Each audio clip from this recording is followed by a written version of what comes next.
Magandang umaga po mga kapatid.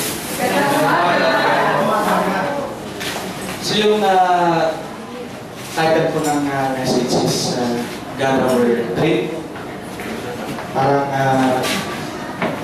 nandito yata magkakamusta ng God Our Trip. But nakita ko lang po doon sa marker ng isang jeep sa expressway. Nakita ko doon. Palagay ko, never doon nakasingit na God bless our trip. Pero siguro nahulog, tagal yung bless. Pero yung attention ko na catch ng God our trip. And from that very moment, karoon ko ng maraming reflections while nagtatravel kami sa expressway galing alam ba? The context ng message is yung the factual milieu, the context of message concerns yung travel ko last week to Alamba City. I was invited by the Regional Director of the Bureau of Gen Management and Technology doon to speak about paralegal program o yung the legal modes of releases. So we have 3 laws that we just recently passed, approved by our President, that will help decongest our jails nationwide. Estimate nila baka mga kalahati ng mga inmates na labas from this year and onwards. Yung ba po matatakot pag ganun balita eh. Basically sa akin, it's a good news dahil we have this perception na yung kulong masyadong na-overemphasize as because of our framework ng ating criminal justice system. Masyadong nagagamit siya and we realize hindi naman po nakakatulong sa mga tao para magbago. So yun po yung context. Ang nangyari po, pupunta kami doon, na-traffic kami sa EDSA dahil ng aksidente sa bandang White Plains. So the very first time na experience ko, hindi po gumagalaw yung mga sakyan sa EDSA.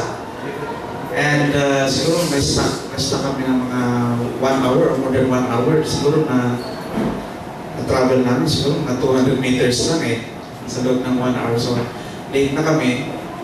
Fortunately, hindi ko makalimutan yung experience ko kasi yung dahil sa driver ko namin. Pangalan niya po si Brave, isang jail officer. Siya po yung driver na, tipo na driver na mapipilitan kang magdasal.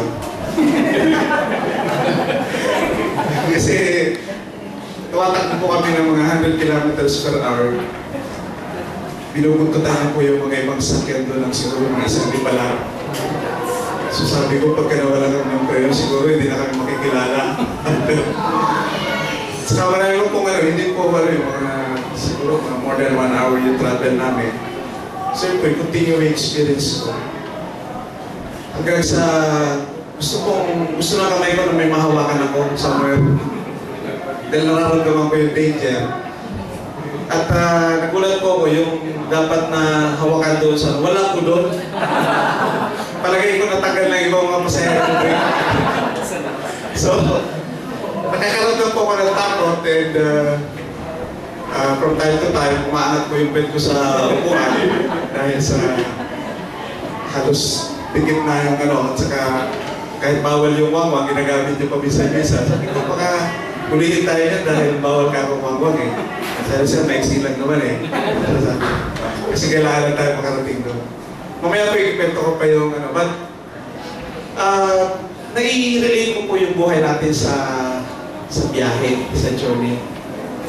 And basically, I was looking for the scriptures kung sinasabi ba ng scriptures na nasa biyahe tayo.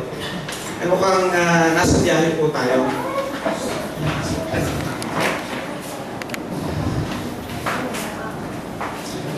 So, sa 1 Peter po, chapter 2, verse 11, sabi dito, Beloved, I beseech you as sojourners and pilgrims to abstain from fleshy lust which war against the soul.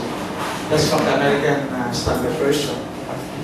And tinignan ko po sa dictionary yung meaning ng sojourner and pilgrims. It means wanderers, travelers, or wayfarer. Yung pilgrims naman, someone who journeys in foreign land. So basically, sojourner and pilgrim means the same. To me, it's just an emphasis. We are traveling, or we are on a journey, and we are pilgrims or sojourners. And I realized na part of my reflection is that kahit po tayo nakaupo dito, we are still traveling. Kasi physically, because the earth rotates once every 23 hours, 56 minutes, and more than 4 seconds. And so it means, gumagalaw po tayo. We are actually on a vehicle. And napakabilis ng takbo dahil it moves at about 1,000 miles per hour. And in addition, the Earth is, that's what we call revolution, di po ba? And, revolution. And the other is rotation. The Earth is moving about our Sun in a very nearly circular orbit. And ang speed naman niya is about 30 kilometers per second. 67,000 miles per second. So, higit po mas mabilis ito sa patakbo ni Drake. Mas mabilis po ito. In addition, yung ating solar system, the Earth and the Sun and all the other planets in our solar system, is actually traveling at about 490,000 miles per hour. Yung galaxy naman po, meron din, nagta-travel naman doon sa whole universe. So, there is never a point in our life that we are stationary. So, pwedeng natutulog tayo, but we are not stationary. We are actually moving. We are continuously on a journey. We are traveling. And I also realized while our body is described as a tent, I would say it's a mobile tent. Gumagalaw pa din kasi gumagalaw yung vehicle natin, but we're also moving and traveling. So we are capable of what we call a bipedal locomotion, or meaning it's walking or running or climbing. And of course, we also drive or operate or board locomotive machines such as cars, tricycles, motorcycles, boats, airplanes, and malapit na po, di ba yung because of acts, kakaroon na rin ng chance yung at least sa Filipino to board a spaceship. And so we are always on the go or traveling, even if we are moving or not.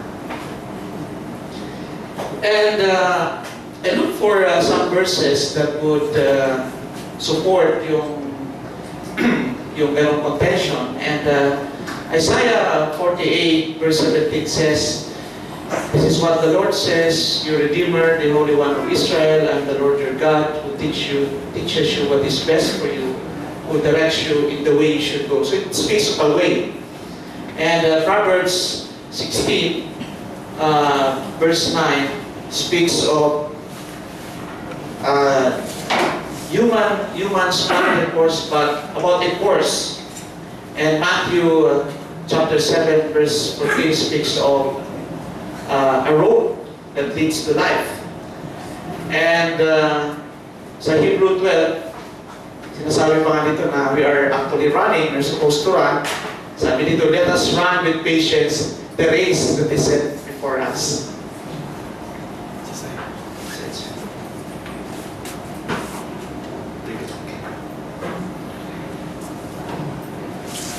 So, magbigay pa ko ng detail ng journey ko kay Brick. My journey with Brick. Kasi dalawa lang po kami. Nasa unahan ako, tapos bigla siya mamemreno. Tapos sabi ko, mukhang mapopromote kaming dalawa kagad. Pag namamatay po sa amin, promotion kagad yun eh. Kaya natawag namin yung posthumous and nobody wants it. So, it reminds me also about the story po ng isang bishop at saka isang taxi driver. Punta daw po yung dalawa sa langit. Tapos, nagre-reklamo yung bishop kasi yung binigay sa kanyang bahay, single detached na, simple lang na bahay na. Pero yung taxi driver daw po, binigyan ng mansyon. So nagreklamo ngayon yung bishop, sabi niya, bakit naman ganito lang yung bahay binigay sa akin, may bishop ako, ito sa taxi driver, ang laki ng bahay na binigay. So para po may due process din po, na-review yung buhay nila, nakita nila doon ang kanoon na habang nagbibisa yung bishop, yung iba na natutulog, yung iba nagliligawan, yung iba naman ang ginagawa, malayo yung kanilang isip doon sa sinasabi ng bishop.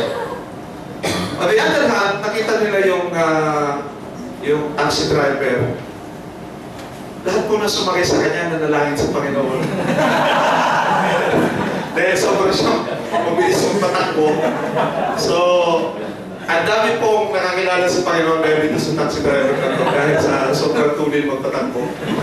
So, ganun po si Brick. Para po kung sabi nga kay Brick na magkita kami, sabi ko, Brick, sigurado ko makakapunta ka sa langit. Nagulat sa akin, bakit naman siya? So, pinaliwanag ko sa kanya ito. Sabi ko, kasi nagdasal lang ng gusto dahil sa'yo eh.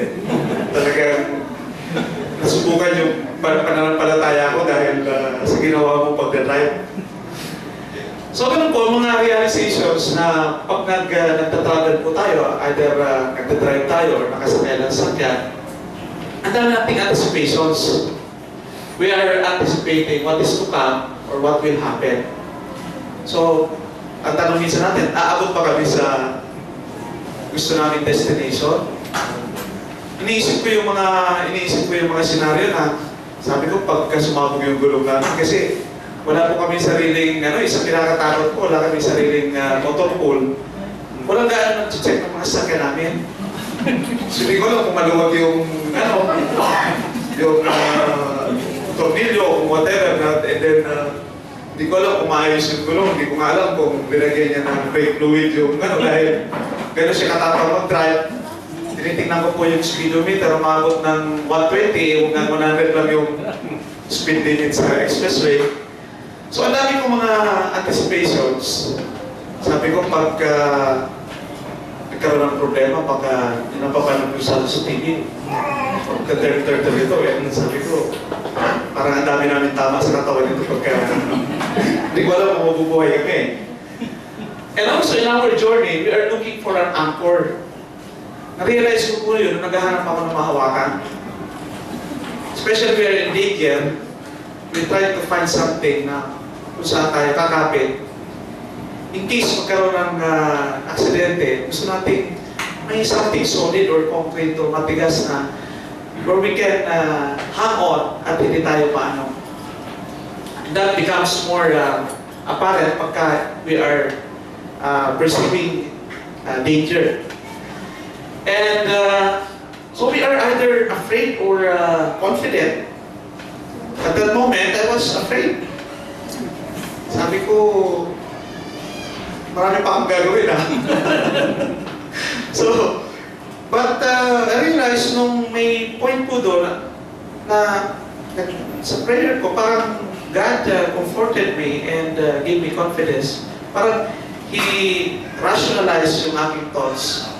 And I realized, sabi ko, even kung nakakapit ako dito, even if nakaseatbelt ako, if it's my time to die, walang makakapigil nun. So ginawa ko po, tinanggal ko yung kamay ko sa anyway, wala namang mahawakan talaga. So I relaxed. And sabi ko, bahala na si Lord.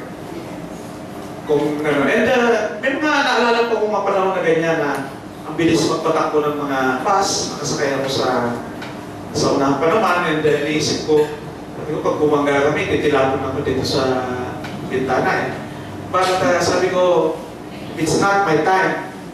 And God knows kung kailan yung time natin, hindi ko lang mangyayari sa akin. And so, ang ginagawa ko po, intentionally, I relax, and only at that time that I begin to enjoy yung travel ko. So, if you're afraid, it's hard to enjoy our trip. Very hard. Kasi nakafocus po tayo dun sa mga negative thoughts. And when we are confident, well, it's easy to enjoy our trip, yung journey natin. And our confidence, I realize, depends on what or whom we anchor our faith. I intentionally said what or whom kasi sometimes we rely on things, but sometimes we rely on a person or other persons.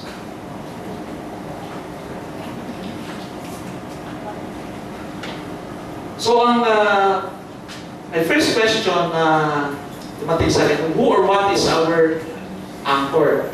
Our anchor is either a what or who.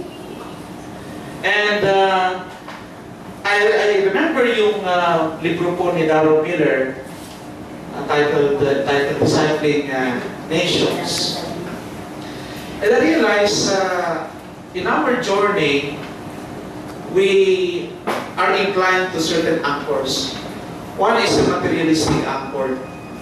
So, ang ginagawa natin, we feel secure pag marami tayo, pag may pera tayo sa bangko, pag may pera tayo sa pulsa, pag may bahay na tayo, pag may sakyan, pag may mga possessions tayo. The more we have, the more we feel secure. And understandably, umiinit po ang ulo ng mga tao pag walang pera. Palagay ko because we feel insecure. Dahil walang pera baka magkaroon ng aberya o gandang pagkakagastusan. We're thinking of the needs that we have, and we don't have money to buy those needs. We feel insecure. Nagsisimula uminit ang ulo ng mga tao. And I realize that comes from a materialistic paradigm. So the other is the animistic anchor na we rely on doon sa mga anting-anting or sa mga spirits to bring us, or yung di ba, inayos mo yung bukso, inayos natin yung to bring us luck and to bring us fortune, dahil we rely on those mga spirits to bring us the things that we need. And I would say it's a kind of an animistic anchor.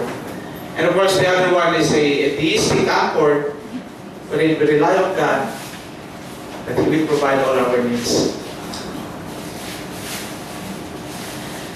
And then, ikwento ko rin po yung before that, we went to Bicol.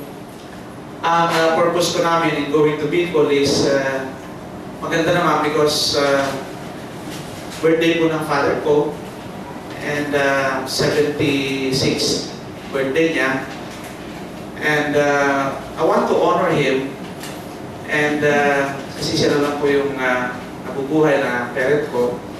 And then I also want to honor God by parang starting some kind of a tradition sa lugar namin by having a community celebration. Actually, ang agenda ko po doon is to draw them to a prayer, a community prayer. Kasi pinagdaanan po ng calamity yung aming place. May mga napatay doon. Grabe yung baha ng bagyong Remy. That was before Undoy. Nauna pa sa Undoy yun. May mga namatay po doon sa amin. Grabe yung damage and both to life and to properties. Talagang very tragic yung nangyari doon sa lugar namin. But of course, God is good. Yung lugar namin naka-recover. But I realized na the way they live their life, yung mga neighbors namin doon, ganun pa rin. Nandun yung sugalan, nandun yung inuman, etc. etc. So, try to start some kind of a tradition na once a year, magkaroon kami ng parang community prayer, community celebration. So, and also there are a lot of things that I want to thank God for, and gusto ko pong gamitin yung occasion na yun to really thank and honor God. But I have my apprehensions. Unang-una po, luma yung sakyan namin. So, isip ko, kaya pa ba rin itong although ginamit na lang po namin yun several times sa travel sa Bicol. And then, pangalawa, I was exhausted nung panahon physically because may seminar po kami doon. at that time. And ang naging co-driver ko or pagkapagod na po ko si Adrian. So, medyo nag-aalala po ko na baka hindi naman si Adrian magaling pang driver, so may mga apprehensions ako. And what aggravates yung apprehension ko is may kasama kami maliit na bata, which is very different yung dati nagta-travel kami. So, I'm afraid na kung nagkaroon ng aksidente, masaktan yung bunso namin. So, doon ako medyo mas takot na dahil sabi ko, napakabata pa nito para ma-involve sa accident. So, dami kong apprehensions. And in fact, 2 beses po kami muntik ng aksidente. The first time, doon po sa paliko sa Santo Tomas, medyo may problema yung ilaw namin. Hindi ko napansin na hindi na pala kalsada yung, kasi nag-anticipate ako na liliko na kami. Hindi na pala kalsada yun. Ano na po yun? Lubak-lubak. Napasigaw nga si Mrs. Napasigaw siya. And talaga akala ko yun na eh, akala namin, yun na yung aksidenteng na-anticipate ko. By God's grace, wala naman po nangyari sa amin. Although yung ano po namin, yung aircon nasira, yung condenser, tinamaan ng mga bato siguro sa ilalim, and yung baggage namin sa taas, yung roof rack, nagka-sira-sira, nagpupuntang unahan. So, sabi lang sa isip nga ni Eden, sabi lang, hindi na kami matutuloy dahil medyo yung damage. But, ang ginawa po namin, hinay-hinay kami pumunta dun sa unahan. And then, naayos naman namin, nakatuloy pa rin kami. But nung nandun po kami sa magandang Bicol, siguro mga 100 kilometers from our place. Si Adrian naman, sobrang exhausted na siguro. Hindi napansin, merong tampak doon na nagtitrift na yung sasakyan papunta doon. Palagay ko, natutulog na siya eh. So sumigaw ako sa kanya, sabi ko, sumigaw ako and then na-alert siya, kinabig niya yung manibela. Again, yung 2 po yun, sabi ko in a split second pala, pwede tayong ma-accident, pwede tayong mamatay. And na-relate ko yung po sa buhay natin, kahit sa araw-araw na, at any time pwede tayong mawalan or kung anong mangyari sa atin, because we are in a journey. So yun yung grabing realization na naramdaman ko. But then, immediately after, and I used to have this experience na nakikita po ulit ako dun sa mudguard ng isang na nakalagay doon, God is good all the time. So I prayed and I thanked God. Sabi ko, it's an assurance na parang sinasabi niya sa akin, don't worry, I'm with you and I'm good and I'll take care of you.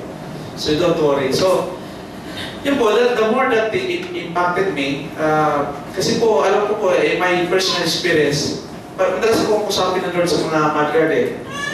Sa mga madalas akong i-remind ka doon sa mga ganong nababasa na experience ko po yan during one recovery operation. May tumakas po na inmate, na-recover namin. Everyone is losing hope. But I saw some kind of a message and we're able to recover. And a lot of other experiences.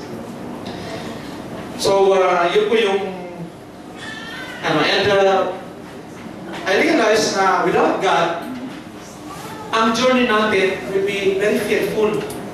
Nakakatakot.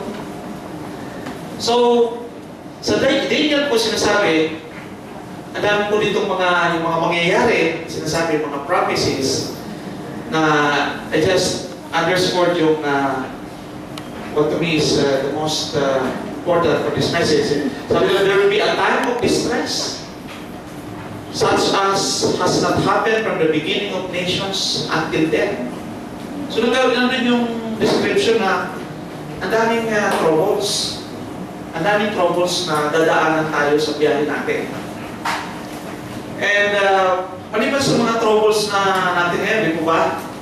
Na pinagdadaanan, meron pa tayong i-expect na mga pagdadaan ng troubles. So, some kind of, pag dumadaan tayo, nakakita tayo ng aksidente, pero alam natin na may darating pa doon sa unahan na mga dangers, may mga lurking dangers pa doon. And sa Matthew naman, sinasabi nun, you will hear of wars and rumors of wars. But see to it that you are not alarmed. At sinasabi niya, such things must happen. Talagang kailangan nating daanan yun. Nations will rise against nation and kingdom against kingdom. There will be famines and earthquakes in various places. Ang tawag ko dito ba? Sabi ko, pag nagkaroon ng malakas na earthquake, itong skyway, sabi ko, nakakatakot, nandun ka sa taas, biglang lumilindol. So, nakakatakot po yung ganong mga scenario. And then, sinasabi pa dito na, then you will be handed over to be persecuted and put to death. And you will be hated by all nations because of me. At that time, many will turn away from their faith and will betray and hate each other. So, inisip ko, sabi ko, family siguro, tuturo ka ng anak mo, tuturo ka ng asawa mo, pagkalulo ka, you can think of so many possibilities that will happen because of these unusual situations. These situations that is foretold. And many false prophets will appear and deceive many people. And also in Revelations, yung chapter 8 and actually chapter 9, sinasabi po dito na a third of the earth was burned up, a third of the face, and all the green grass, and then a third of the sea turned into blood, a third of the living creatures in the sea died, a third of the ships were destroyed. So nakakatakot po kung titingnan mo kung gano'ng kagrabe yung devastation na yun. Nabasa na po natin yung mga nakaraan, yung nangyaring tsunami, mga nakaraang tsunami. So, can imagine, sabi ko, mas grabe pa doon yung dapat nating i-expect. And also, a third of the sun was struck, a third of the moon, a third of the stars, so that a third of them turned dark. And also, may continuation pa po ito doon sa chapter 9, all speaking of the evil that is to come to us. And so, we have cannot help it, but there are talagang expectations for the future na most of which are really fearsome. And incidentally, on the world stage, incidentally, nabasa ko po kahapon yung libro ni Joel Rosenberg, Epicenter. The last time I was able to read yung Last Jihad, yung HGL option, nabasa ko lang yung review. And they describe with sort of more clarity yung mga sinasabi sa Revelation and Daniel. And in fact, may ang tawag sa kanya, di ba, modern Nostradamus daw si Joel Rosenberg, because there is very uncanny na yung kanyang mga fiction are actually happening. Although hindi naman exactly, but very much similar, very close to what happened. At parang sinasabi na he is able to predict.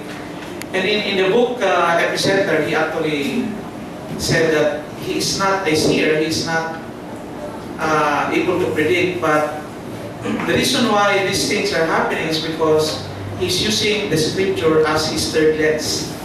So he's creating some kind of fiction, but in light of what the scripture is saying. And dadagdagan na lang po niya daw, dinadagdagan niya lang ng imagination. In fact, sabi na yung 9/11 incident was not really something that is surprising.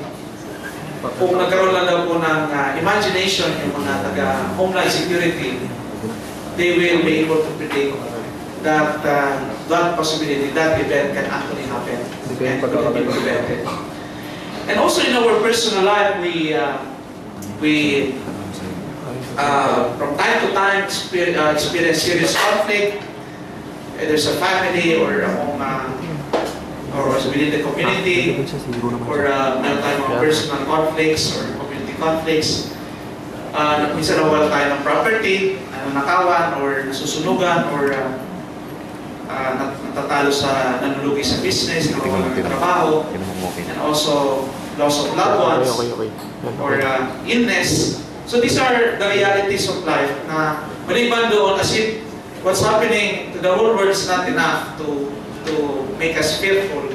Meron pang nangyayari sa ating personal life that adds to the dangers that we are already facing. So I have this realization that life is filled with adversity, filled with danger, and danger always lurks along the road. But ang tanong is, ano po yung attitude that we will have in light of all these things? Sa akin po, I propose that we welcome those events with confidence and full acceptance. Kumbaga, I'm already anticipating that there will be a time na may mawawala sa member ng family ko, mawala yung father ko, for example, or a brother or sister, or yung sister ko, nawala na ako. So sabi ko, mangyayari pa din yun. Hindi naman, big sabihin, namatayan na ng isa, hindi wala nang susunod eh. So, na-anticipate ko po yun. Sabi ko, na-anticipate ko na kung magkasakit sino, seriously, or ako magkasakit. Try to anticipate it. But I realize we will be less fearful if we accept, if we welcome those events as part of the incidents of our life, and that we will have confidence in meeting those incidents. Ecclesiastes says, chapter 7, verse 14 says, enjoy prosperity while you can, but when hard times strike, realize that both come from God. So if it's from God, kailangan natin tanggapin. Remember that nothing is certain in this life. In Luke chapter 21, verses 27 to 31, it says, at the time they will see the Son of Man coming in a cloud with power and great glory. When these things begin to take place, ito po yung pagkakaintindi ko na we have to be confident. Stand up and lift up your heads. Stand up and lift up your heads. Para bang we welcome it and with confidence na it's part of the whole process. It's part of the journey and we have to be confident. And then also, you should be watchful and ready. Sabi sa Luke chapter 21, verses 35 to 36, be careful, or your hearts will be weighed down with carousing, drunkenness, and the anxieties of life. Yung ibang version ko ito, sinasabi, the cares of life.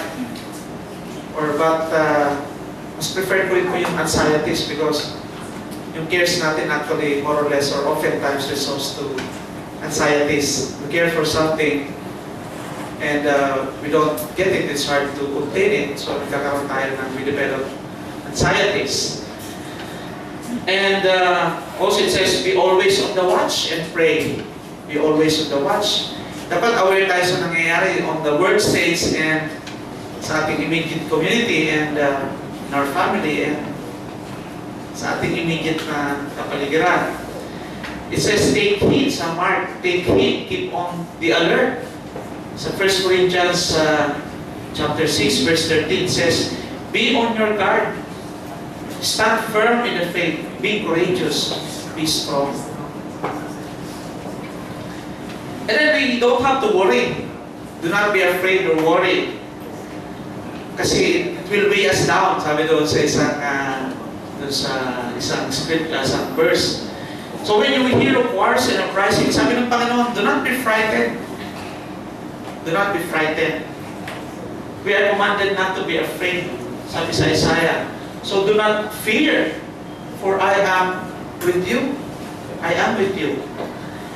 Sa Deuteronomy, it says, be strong and courageous, do not be afraid or terrified. And I think yung Matthew chapter 6 verses 25 to 34 sums it up. Ito naman yung describes naman yung regular incidents of life na we worry about our life. Baka may stroke ako or mamatay ako or whatever. And also about we worry about the clothes, bag, etc. All the things that we need to wear, and we worry about what we will eat. But Matthew chapter 6 verses 25 to 34 tells us that it is impractical, it is not logical for us to, it is an irrational thought to worry or be afraid. Because at the end of it, we cannot, for example, add a single hour to our life if we worry. And about what we eat, because it says the Father knows that you need them. The Father knows that you need them. So these are, if we really reflect on this and imbibe what the Lord is telling us, it's very helpful in having confidence. And when we have confidence, of course, we are not afraid or worried. And pinakamaganda po nitong part na basa ko is yung sa chapter 34. Do not worry about tomorrow. For tomorrow will worry about itself. Dami ko pong worries actually sa buhay. And it increased more nung pupunta po ako dito sa national office namin sa BGFP kasi I was made a de facto spokesperson ng namin. I'm frequently sent sa mga public hearings sa Congress, sa kung saan agencies of the government. And alam niyo po yung madali po magsalita, di ba, pagka mga kaibigan mo o sa nasa family lang yung mga kausap ko. Pero pag we have this tendency na pagka mas mataas sa'yo yung mga audience mo, mga congressmen, medyo very much intimidated ka. Kasi ano ko po yung even yung mga generals namin pagka ang galing magsalita sa office pero pagdating ko doon sa Congress, medyo ano yung nila napipilipit And understandable po yun. So, meron po ako mga several baptisms of fire sa pagsalita dahil sabi ko, talaga nanginginig yung tuhod ko na yung first appearance ko sa court, yung first appearance ko sa public hearing sa Congress, talagang hindi ko po malistat yung feeling. But I'm frequently comforted by the thought that comes to my mind na sinasabi ko, the Lord knows that I will be here in this place and I will be asked these questions. So even if my perception is that I'm not ready, I say, God is telling me that I'm ready. So, at totoo naman po na pagka wala kang confidence, hindi ka tuloy makapagsalita ng maayos. So talaga kailangan mo na you have to rest on God and to be confident in Him dahil otherwise talagang papalpak yung the more you worry, the more you are afraid, the more that you'll not be able to deliver. So the fourth one is of course rejoice in the Lord always. Favorite verses ko po ito na rejoice in the Lord always. I will say it again, rejoice. Let your gentleness be evident to all, the Lord is near. Do not be anxious about anything, but in every situation, sabi ko dito, in every situation, by prayer and petition, with thanksgiving, present your request to God, and the peace of God, which transcends all understanding, will guard your hearts and your minds in Christ Jesus. Ito po yung continuing anchor ko, itong sinasabi ng Panginoon. Sabi, si Lord talagang daming danger na finorcast. Tapos ang dami talagang nangyayaring danger. There is a lot of possible danger that you will face in life. Pero bakit niya inuulit-ulit sinasabi, do not worry, do not be anxious, do not be afraid, do not be terrified. Tapos sinasabi pa rito, rejoice. How can He say that in the midst na kadami-daming troubles in our life? How can He say that? And I think sa ibang verses makikita natin yung answer why. Parang very illogical, di ba? I-forecast ito mga mangyari and then He will say, do not be afraid, do not be terrified, do not worry. And then, why? Because I believe the first one is because He knows our needs. Sinabi niya po yun dito sa chapter 6 of Matthew, verses 7 to 8, na even before we pray, the Father knows our needs. So, yun po yung paniwala ko, and this was supported by experience. I think I have already given a testimony that God is concerned with the very minute things that we need, even the smallest things that we need. He is very personal. And I think I mentioned before you sa testimony ko ako na there were occasions na may sakit ko ako and then talagang very much hard up at the worst time of our life. But as I recall it now, it was the best time of our life, of my life. Then it was the time that I felt the hand of God so near and so close to me. It was the most intimate period that I had with the Lord. Inisip mo ako na maulit pa yun para the more that, because para sa akin po yung our intimacy with God is the most important thing that we should decide for. And then, at that time na wala po kaming ulam, twice nangyari yun, na sabi ng wife ko na parang do something, wala tayong ulam, may kanin na. Sabi ko, parang I was not inclined at that time na mag-produce because parang God is telling me something na to be confident in Him. Parang He's teaching me a lesson. Sabi ko, alam nila, nagkakain tayo eh. So, hindi ako na-incline na pumunta sa tindahan at that time. Dalawang beses po yun. Bago po pumasok ko, bago po alas 12, few minutes before 12 o'clock, may dumating po ulam yung auntie ko. Nag-offer ng isang bowl na ulam kasi laki po ng maliit na palanggana. Yung sabi ko ng isang ka-office mate ko, yung bowl daw, pwede ka na maghilamos. So ganun po kadami yung and special na ulam yun. So wala ko pong ibang maisip, tinilang ko lang si Mrs. na very meaningful na tingin. Sabi ko parang si Sabi, see, the Lord is faithful. Pero na siya po sabi, naulit po yun, hindi po yung tsamba. Naulit po yun, yung kapatid ko po na who is residing doon sa bahay namin about 200 meters away. Very difficult pagdala ng ulam. In another similar situation, wala po kaming ulam. Bago po lumating ng alas 12, nandun na po yung ulam. Nandun na kapatid ko, ang sinasabi niya, sabi na, Tol, sabi na, baka wala kayong ulam. Sino nagsabi sa'yo? Alam ko lang po kasi nagsabi. So, those are isa lang po so mga konting experiences, personal experiences na I was able to prove by experience that God is really concerned even with the smallest needs that we have. Kahit po siguro kati sa likod, doon na kati sa likod, He is concerned with it. He's very much concerned doon sa lahat ng bagay. So hindi na po mabubura sa akin na talagang we can rely on God because He cares. He really cares. And very important to know na ano nga yung kailangan natin. Di po ba? And then because God is true and faithful. Sabi sa Psalm 145 verse 13, the Lord is faithful to all His promises.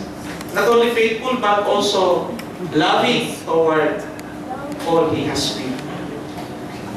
So Hebrews chapter 10 verses 23, sinasabi niya, for He who promised is faithful. And number 3, because He loves us. Of course, ito po yung meron pong quiz sa Bible. Ito po pinaka-memorize natin. John 3:16. For God so loved the world that He gave His one and only Son, that whoever believes in Him shall not perish but eternal life. And we used to hear our brother saying, or the Bible also says it, if God has already given Jesus Christ, what thing or need will He not give us? Ano po yung ibibigay sa atin? And sa Romans chapter 8 naman verses 35 to 39, very in great detail, in a great description, sinasabi dito na who shall separate us from the love of Christ? Who shall separate us? Very comforting to know na sinasabi dito, neither death nor life, nor angels, nor rulers, nor things present, nor things to come, nor powers, nor height, nor depth, nor anything else in all creation will be able to separate us from the love of God in Christ Jesus our Lord. So, there's nothing that can separate us from the love of God. God truly loves us. So, and of course, because He is in complete control. He is in complete control. So, imagine ko nga po, pati po yung flow ng blood sa katawan ko, lahat ng activity doon. I believe is controlled by God. And hindi po relative control, but absolutely He is in control. Sa Romans chapter 8 verse 28, it says, we know that in all things God works for the good of those who love Him, what we call according to His purpose. So, ang pagkakaintindi ko po nito, whatever happens to us, good or bad, is always good. Good or bad is always good. So, that's I think a great reason not to worry or to be terrified or to be anxious. Because everything that happens to us is in accord with God's plan, and it all works for the good of those who love Him. Sa linya, sinasabi ito, those who are, so ito po ang tingin ko, He is in charge of the route or the road, and He is in charge of the destination. And palagi nga po siya yung route or the road, and both the route and the destination. Those who are wise will shine like the brightness of the heavens, and those who lead many to righteousness like the stars forever and ever. But you, Daniel, roll up and seal the words of the scroll until the time of the end.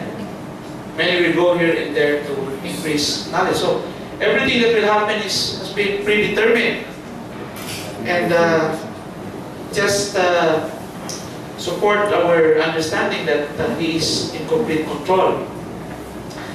And because He knows both the journey and the destination, sabi sa Jeremiah, for I know the plans I have for you. 100%. Plans to prosper you and not to harm you. Plans to give you hope and a future. So, ngayon sa darating na panahon, nakaplano na po yung lahat ng ating buhay. Then you will call on me and come and pray to me, and I will listen to you. You will seek me and find me. You will seek me with all your heart. I think ang pinaka-key po is, kagaya po ng ginawa ko, I did not stay on the road. Hindi ko po nakita na hindi na pala road yun. So, posible ako talaga ma-accidente if I drift off the road. If I stay on the road, I'll be okay. And so Jesus said, I am the way, the truth, and the life. No man comes to the Father but by me. Jesus is our way or our road. Sa Jude chapter 1 verses 20 to 21 says, but you, beloved, building yourselves up on the most holy faith, praying the Holy Spirit, keep yourselves in the love of God, waiting anxiously for the mercy of our Lord Jesus Christ to turn life. To me, it just means the same na we should stay on the road or remain in the road. And that road, I think, is the road of love. The road is love. Sa John chapter 15, verses 9 to 17, basahin ko pula para we can reflect on it. As the Father has loved me, so have I loved you. Puro love ang pinag-usapan dito eh. Now remain in my love. If you keep my commands, you will remain in my love. Kung may command sana po dun sa expressway na do not swerve pupunta rito, I should have remained in the road. And I have told you this so that my joy may be in you, and that your joy may be complete. My command is this: love each other as I have loved you. Greater love has no one than this, to lay down one's life for one's friends. You are my friends if you do what I command. I no longer call you servants, because the servant does not know his master's business. Instead, I have called you friends, for everything that I learned from my Father, I have made known to you. You did not choose me, but I choose you, and appointed you so that you might go and bear fruit that will last, and so that whatever you ask in my name, the Father will give you. This is my command: love each other. I happened to watch a video about mga near-death experience. And it struck me, yung isang pong testimony doon na binigay ng isang experience ng near-death is she was sent back. Tapos ayaw niya kasi maganda raw po doon eh. Higit na maganda doon, sabi ng mga nagte-testimony, yung kulay daw po dito, mas marami doon. So, more beautiful ang place dahil talagang kakaiba siya. Mas maganda, and if you happen daw to go there, you will not decide to come back. So, nakikipag-argue siya doon sa in charge doon na do not want to come back, I want to stay. But she was told na hindi pa tapos yung journey mo. Sabi niya, ano hindi pa tapos? At tanong sa kanya, have you loved the way you are loved here? Sabi na, I cannot do that. I don't have the capability to love the way I am loved here. Sabi na, you have the capability to love the way you love here. You are loved here. So you are being sent back to experience how to love others, how to love people. So, na-realize ko, baka yung buhay is all about learning how to love, because that's where we are going. That's where we are going. Baka lahat ng conflicts that come our way. Perhaps that's the reason why we are asked by the Lord to love our enemies. It's all about loving ang inuutos niya sa atin eh. It's all about learning how to love one another regardless of the circumstances. Kahit na pinaka-pasaway na yung tao, pinaka-pasaway na sa mundo, kahit 10 yung sungay niya nakikita nyo. Pero we are commanded to love nonetheless eh. So palagay ko, it's because our destination is love. And our route, yung pinagdadaan natin kalsada, is also the road of love. And tinayon yung bilin ng Panginoon sa amin. And the summation of the Ten Commandments, di ba ba, is love. Love God and love our fellow man as we love ourselves. So, in conclusion, let me just to thank God that He is in charge and that for giving us all these assurances that there's no reason for us to worry about anything. And He's telling us not to be anxious. He's telling us that instead of being anxious or being fearful, we should actually be rejoicing. And I think we should rejoice every day, every moment. Wala ko talagang akong maisip na after reading all this, wala na akong ibang maisip na dahilan why not to rejoice. Are we rejoicing?